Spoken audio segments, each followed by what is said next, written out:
Welcome back to Vuln Vibes. Today we're diving straight into something pretty critical. A root-level privilege escalation vulnerability found in Webmin, the web admin tool. It's everywhere, maybe 1 million installs a year. So Yeah. yeah, significant. Absolutely significant. We're zeroing in on CVE 2025-2774.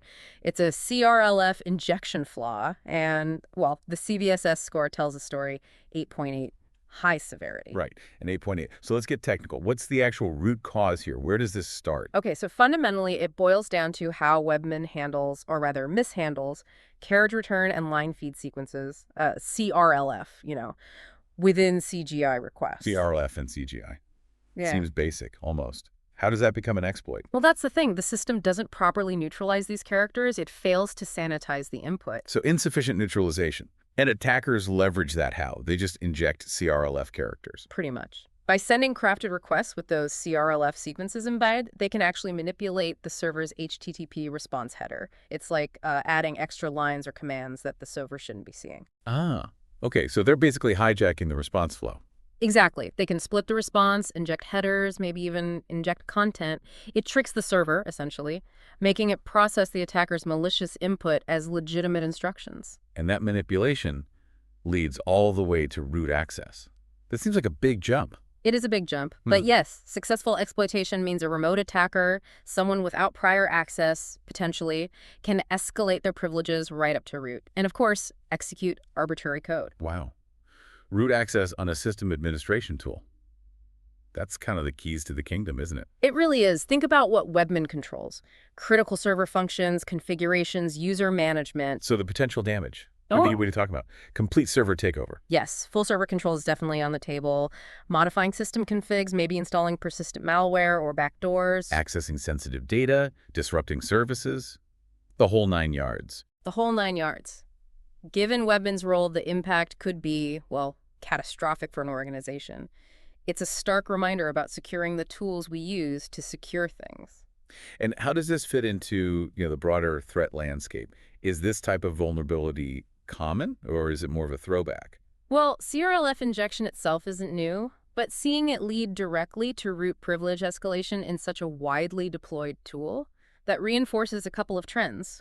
1, privilege escalation remains a primary goal for attackers after initial access. Makes sense. Get a foothold, then climb higher. Right. And 2, even mature, widely used applications can harbor these kinds of input validation flaws. Basic security hygiene, like rigorous input sanitization, it's just never something you can afford to overlook. Okay, so for everyone listening who's running Webmin right now, what's the immediate fix? Is there a patch? Yes, thankfully. The Webmin team released version 2.302, which specifically addresses this flaw. So update immediately. That's the main message. Absolutely. Patching to 2.302 or later is the crucial first step. Don't delay on this one. And beyond patching this specific CVE, what are the standard best practices people should be thinking about? Well, the usual suspects, but they're crucial. Keep a close eye on your system logs. Look for any weird or unexpected activity, especially around CGI scripts or web server interactions. Principle of least privilege, too, I assume. Definitely. Ensure Webmin itself and the services it manages run with the minimum necessary permissions. That can limit the damage if something does go wrong. Network segmentation can also help contain an attacker if they do get in. Yeah, defense in depth. And it all comes back to that. This whole Webmin situation, though, it's sobering that something like CRLF injection can still lead to root compromise today. It is. It really underscores the continuous need for secure coding from the get-go, especially with tools that have inherent administrative power. The relative ease of this exploit path to gain complete control is quite concerning. It makes you question the security posture of administrative interfaces generally. How much trust do we place in them versus how rigorously are they tested? That's a key takeaway, I think. How well are we scrutinizing the tools we use to manage security?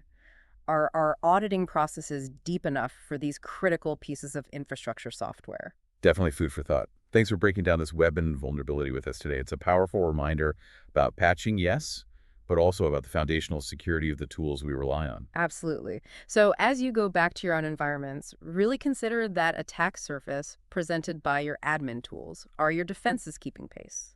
And maybe a final thought to leave with you. When a tool used by potentially millions becomes a vector like this, what does that say about systemic risk in our shared infrastructure? How proactively are we tackling that?